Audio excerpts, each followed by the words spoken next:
সাভারের কেন্দ্রীয় বর্জ্য শোধনাগার সিইটিপি নির্মাণ কাজ শেষ করতে 5 সদস্যের কমিটি গঠন করা হয়েছে। দুপুরে চামড়া খাতের উদ্যোক্তারা অর্থ উপদেষ্টার সঙ্গে দেখা করতে এলে উপদেষ্টা তাদের এই আশ্বাস দেন।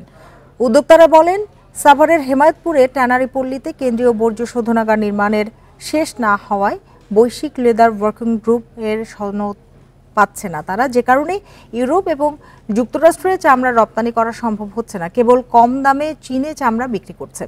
তাই তারা কেন্দ্রীয় বর্জ্য শোধনাগার বা সিইটিপি নির্মাণের কাজ শেষ করার দাবি জানান। উপদেষ্টা বলেন, চামড়া সম্ভাবনাময় খাত, এটা কাজে লাগাতে সরকার পদক্ষেপ নেবে।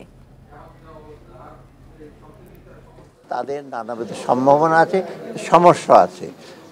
এই সমস্যাগুলো আমরা আলাপ করেছি। তাদের যে ট্যানারিটা শিফট করা হয়েছে সাভারে, সেটার আপনার এনভায়রনমেন্টাল প্ল্যানগুলো এবং তাদের অর্থায়ন এবং তাদের চামড়া যে সার্টিফিকেশন যেগুলো দরকার বাইরে যেতে হলে, এইগুলো নিয়ে আলাপ করি।